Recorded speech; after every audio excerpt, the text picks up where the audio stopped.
Good morning. आज हम प्रश्नावली 1 के बारे में पढ़ते हैं, जिसका नाम है वैदिक गणित, जिससे हमारे पास में 4 नंबर के प्रश्न पूछे जाते हैं। इस प्रश्नावली का पहला जो टॉपिक है वह हमारे पास में योग संक्रिया। योग संक्रिया का मतलब होता है जोड़ करना। अब हमें जोड़ करना है तो हमें देखना है कि दी गई संख्या को सबसे पहले क्या करना है, हमें व्यवस्थित बनाना है। अब व्यवस्थित करने के लिए जैसे कि किलोग्राम और ग्राम था यहाँ पे, अब किलोग्राम और ग्राम को हमने लिख दिया, लेकिन हमें पता है कि 1 किलोग्राम में हमारे पास में 1000 ग्राम होते हैं। इसका मतलब कि 3 अंक ग्राम को प्रदर्शित करते हैं, चौथा अंक हमारे पास में किलोग्राम को प्रदर्शित करता है। अब यहाँ पे हमारे पास में 65 और 85 था, इस कारण से हमने 65 और 85 को 065 और 085 लिख दिया। अब 085 और 065 लिखा, बाकी हमारे पास में 3-3 के ग्रुप में दिए हुए थे। अब हम इनका योग करना प्रारंभ करते हैं। योग करने के लिए हमें पहले स्तंभ का योग करना है, फिर दूसरे स्तंभ का, फिर तीसरे स्तंभ का। इस तरीके से हमें क्या करना है, इसका योग करना है। अब हम सबसे पहले देखते हैं कि योग करने के लिए हमने प्रथम स्तंभ की संख्या ले ली 5 और 5। 5 और 5 का योग करने पे हमें 10 प्राप्त हुआ। 10 में हमें 0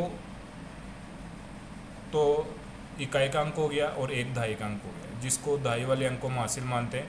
तो हासिल को हमने क्या किया, एकाधिकेन पूर्वेण के चिन्ह के रूप में आगे वाली संख्या के ऊपर लिख दिया। और एकाधिकेन चिन्ह का मतलब है डॉट का चिन्ह लगाना।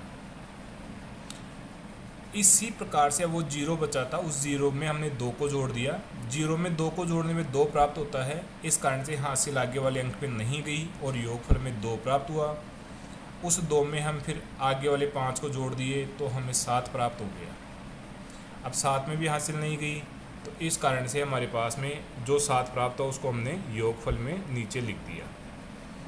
इसी प्रकार से हमने आगे वाले स्तंभ के लिए किया, फिर उससे आगे वाले स्तंभ के लिए किया। यही तरीका हमने अप्लाई किया और हमें क्या हुआ, दी गई संख्या का योगफल प्राप्त हो गया। अब हम योगफल प्राप्त करने के लिए, जैसे मान लीजिए कि ये तो हमें किलोग्राम ग्राम में दिया हुआ था, तो साधारण योग होता है, या साधारण संख्या दी हो तो उसमें भी हमें यही तरीका अपनाना है। लेकिन जब संख्या समय वाली आ जाए, जिसका मतलब होता है घंटा, मिनट और सेकंड में अगर कोई संख्या हो और उसका हमें योग ज्ञात करना हो, तो हमें दहाई के स्थान पे जो अंक प्राप्त होता है उसको हम 6 लेते हैं, जो सिर्फ मिनट और सेकंड में लेते हैं। घंटे में हम वही 10 लेते हैं, और सेम वही तरीका है योग संक्रिया प्राप्त करने का। योग संक्रिया का दूसरा है हमारे पास है मौखिक योग संक्रिया, जिसको हम सूत्र एकाधिकेन पूर्वेण प्लस शून्यान्त भी बोलते हैं। अब इसमें हमें योग ज्ञात करने के लिए पहले वाले हम एक ही संख्या को ले रहे थे, एक स्तंभ की। अब हमें 2 स्तंभ की 2 संख्याओं को एक साथ लेकर के हमें योग ज्ञात करना है।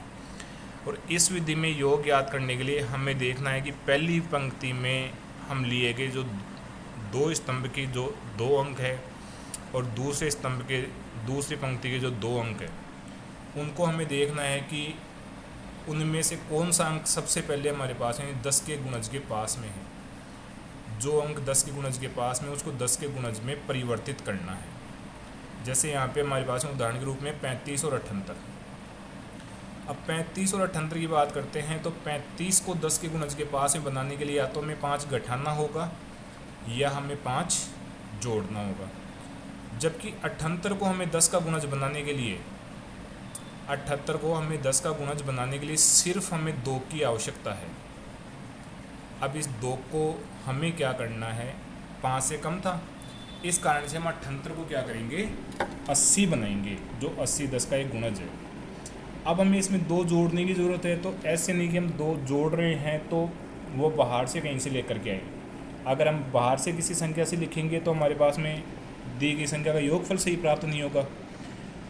इस कारण से हम क्या करते हैं कि जो दूसरी संख्या बच गई उसमें से उस 2 को घटा देते हैं। 10 का गुणज बनाने के लिए जो संख्या हमें आवश्यकता हुई उसको उसमें से घटा दिया। अब 35 में से 2 को घटा दिया और 78 में 2 को जोड़ दिया, तो हमें 35 में से 2 को घटाने पे 33 प्राप्त हुआ, 78 में 2 को जोड़ने पे 80। इस प्रकार से हमारे पास में दोनों का योगफल प्राप्त हो गया 113। इसी प्रकार से हमारे पास में दूसरा एग्जाम्पल है 52 और 47 का। अब यहाँ पे 52 को 50 बनाने के लिए हमें सिर्फ 2 उठाना है, लेकिन 47 को अगर हम 50 बनाए तो 3 जोड़ना होगा। इस कारण से हमने 52 को ही 50 बना लिया, तो 52 - 2। अब ये 2 इधर से घटाए तो ये आगे वाली में हमें जोड़ना है, इस कारण से हमने 47 में 2 को जोड़ दिया। 52 में से 2 को घटाए 50 आ गया और 47 में 2 को जोड़ दिया 49। हमें योगफल प्राप्त हो गया 99। यहाँ पे गलती से लिखा गया 49, तो ये योगफल हमारे पास में 99। इस प्रकार से हमें क्या करना है, योगफल ज्ञात करना है। अब इस तरीके से हम किसी भी प्रकार की संख्या का योग ज्ञात कर सकते हैं। जैसे नीचे भी हमारे पास में एक उदाहरण दिया गया है, उस उदाहरण का भी नियम वही है जो ऊपर हमने ज्ञात किया है। अब इसका दूसरा टॉपिक है हमारे पास में व्यवकलन। व्यवकलन का मतलब होता है गठाना, यानी बाकी करना। गठाने के लिए हमारे पास में 2 विधियां हैं, एक है एक न्यूनन पूर्वेण और दूसरी है एक एकाधिकेन पूर्वेण।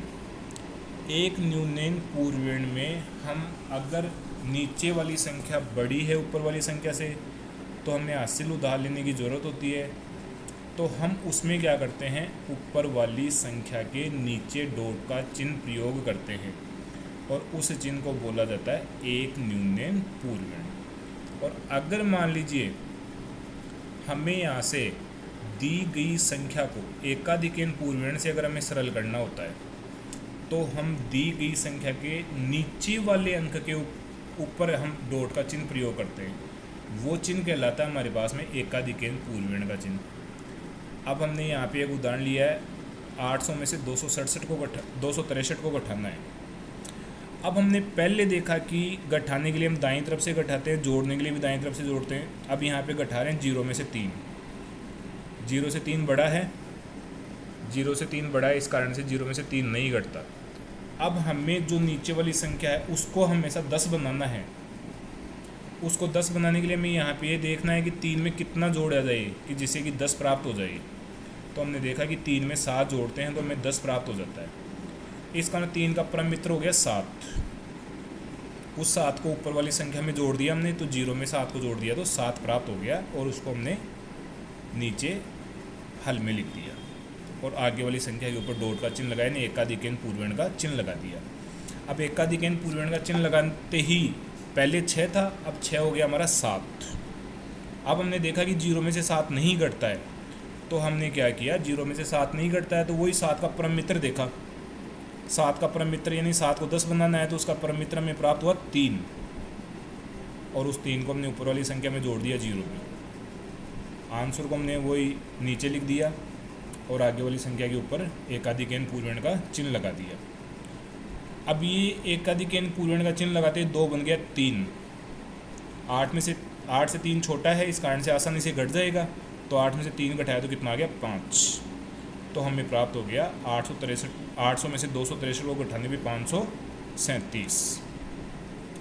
अब नीचे दूसरा एग्जाम्पल दिया गया है, वो भी इसी प्रकार से है। अब हम नीचे वाले एग्जाम्पल की बात करते हैं, किलोमीटर, मीटर और सेंटीमीटर वाली की। इसको हम सरल कर रहे हैं एक न्यूनन पूर्वेण से। बाकी परम मित्र खोजना या घटाने का तरीका वही है, लेकिन वहाँ पे हम एकाधिकेन पूर्वेण में नीचे वाली संख्या पे एकाधिकेन पूर्वेण का चिन्ह प्रयोग कर रहे थे। यहाँ पे एक न्यूनन का मतलब कि ऊपर वाली संख्या के नीचे हम एक न्यूनन का चिन्ह प्रयोग करेंगे। जैसे 5 था, 5 में से 6 जाता नहीं है, इस कारण से हमने 6 का परम मित्र देखा। 6 का परम मित्र होता है 4, यानी 6 में 4 जोड़ते हुए हमें 10 प्राप्त होता है। इस कारण से हमने 3 का न्यूनन भी कर दिया आगे। और इधर ये जो 6 का परम मित्र 4 प्राप्त होता है उसको ऊपर वाली संख्या यानी 5 में जोड़ के नीचे लिख दिया, तो हमें कितना प्राप्त हो गया 9। अब हमने 3 का न्यूनन प्राप्त किया तो ये हो गया 2। 2 से 4 बड़ा है, तो 2 में से 4 घटेगा नहीं। इस कारण से हमने क्या किया कि यहाँ पे 4 का परम मित्र खोज लिया। 4 का परम मित्र कितना आ गया हमारे पास में 6। 6 को ऊपर वाले 2 में जोड़ के लिख दिया तो कितना आ गया 8। और वही आगे वाले अंक हमने न्यूनन कर दिया, तो 7 का न्यूनन कर दिया हमने यहाँ पे। अब 7 का न्यूनन करते 6 हो गया, नीचे है 5, 6 में से 5 आसानी से घट जाता है, इस कारण से हमने 6 में से 5 को घटा दिया, तो 6 में से 5 घटाने पे 1 प्राप्त हो गया। फिर हमने देखा आगे संख्या है 6, नीचे है 7, 6 में से 7 नहीं जाता, तो 7 का हमने परम मित्र खोजा। 7 का परम मित्र था हमारे पास में 3 को 6 में जोड़ के लिख दिया, तो हमें प्राप्त हो गया 9। अब आगे वाले अंक का न्यूनीकरण किया, तो 4 का न्यूनीकरण करने पे 3, और 3 में से 3 को घटाया तो 0, और इसी प्रकार से हमने आगे वाली संख्याओं के लिए भी यही नियम अप्लाई किया। यह विधि हमें तब तक लगानी है जब तक कि हमें अंतिम अंक का हल प्राप्त नहीं हो जाए। तो सभी संख्याओं को घटाने के लिए हमारे पास में यही नियम होंगे, और इस प्रकार से जब तक प्रक्रिया पूर्ण हो तब तक हमें ये करना है, और हमें फिर अंत में उसका हल प्राप्त हो जाता है। धन्यवाद।